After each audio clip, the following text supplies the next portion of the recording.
तो hello friend, आप सबका मेरे channel Chitti R U P P R T में स्वागत है। जैसा कि आप लोगों को अपडेट कर दिया गया है कि आपका सीटेट जो है इस बार ऑफलाइन होगा और ये 20 अगस्त 2023 को होगा। तो मैं आपको बताना चाहती हूँ कि आपको जो पार्ट दिए थे उसका सेकेंड पार्ट में आज आपको बता रही हूँ कि ये टैग वर्ड है। आप अपने अगर क्वेश्चन संस्कृत वीक है तो आप उसमें यूज करके अच्छे अंक प्राप्त कर सकते हैं। तो आज आप यहाँ देखिए, आधा टॉपिक है, नेक्स्ट पार्ट रह गया था भाषा अधिग्रहण, यानी कि भाषा अर्जन के बारे में जो आपको टैग वर्ड बताएंगे आप उसको ध्यान दीजिएगा। फिर यहाँ देखिए, मातृभाषाया ही भाषा अधिग्रहण है। भाषा अर्जन या भाषा अधिग्रहण के बारे में अगर पूछ रहा है तो क्या होगा, मातृभाषाया, अगर ये लिखा मिल गया तो आप लोगों का ये राइट आंसर जाएगा। मातृभाषाया हो गया, फिर समाजा हो गया, समाज द्वारा भाषा को अधिग्रहण किया जाता है।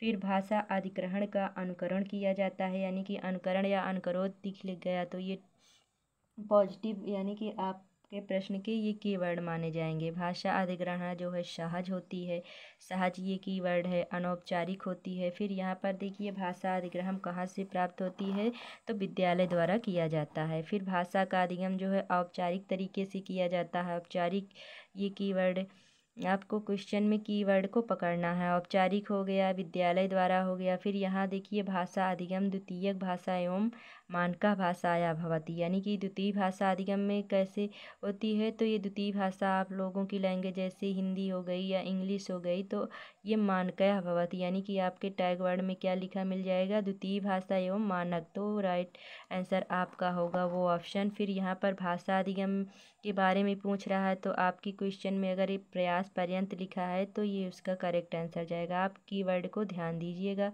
कि ये जो कीवर्ड मैंने ब्लैक से किए हैं लाइनिंग, वो कीवर्ड आपके लिए बहुत ही सीटेट को संस्कृत को सॉल्व करने में इम्पॉर्टेंट होंगे। फिर यहाँ बहुभाषिकता के बारे में बता रहा है। भाषा अधिगम एक महत्वपूर्ण संसाधन हस्ती है और भाषा बहुभाषिकता से क्या होता है, संज्ञानात्मक विकास होता है। फिर उत्कृष्ट लेखन में तो व्याकरण के सुधार से उत्कृष्ट लेखन किया जाता है। फिर भाषा अधिगम यानी कि भाषा विकास में आपको ये 3 टैग वर्ड अगर मिल गएंगे तो ये तीनों टैग वर्ड आपके लिए क्वेश्चन को सॉल्व करने में, देखिए यहाँ पर अभिव्यक्ति है, भाषा प्रयोगा अवसर, ये कीवर्ड भाषा विकास के हैं। फिर यहाँ पर अधिगम अक्षमता के बारे में है। डिस्लेक्सिया पढ़ने से संबंधित है और अलेक्सिया भी पढ़ने से संबंधित है। डिस्ग्राफिया क्या है, लिखने से संबंधित है और डिस्कैलकुलिया गणित से संबंधित है। ये क्या है, भाषा अधिगम।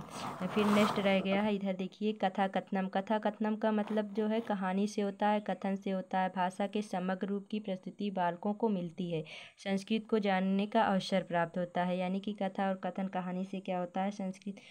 फिर यहाँ पर कविता प्रयोजन, कविता प्रयोजन के बारे में अगर पूछा गया है तो उसमें से आपका आनंदभूति जो होती है ये आपका कीवर्ड होगा और ये कीवर्ड कविता के प्रयोजन में जो है उपयोग किया जाता है। फिर भाषा प्राथमिक रूपम, भाषा का प्राथमिक रूप क्या है, तो संकेत भाषा अस्ति, यानी कि संकेत भाषा कीवर्ड मिल गया तो आप उस ऑप्शन को करेक्ट कर सकते हैं।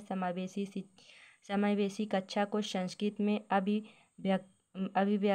अभिव्यक्ष्याया के नाम से जाना जाता है, यानी कि संस्कृत को समावेशी कक्षा में इस नाम से जाना जाता है। फिर वहाँ पर देखिए, वह मदद और अर्थ जो संस्कृत के प्रश्नों को समझने में मदद करते हैं। अगर अस्ति लिखा है तो अस्ति का मतलब क्वेश्चन में पूछता है ना, तो अस्ति मतलब होता है कि मैं क्या होता है, कदम इस कब होता है, अधोलिखित में नीचे दिए गए प्रश्नों में।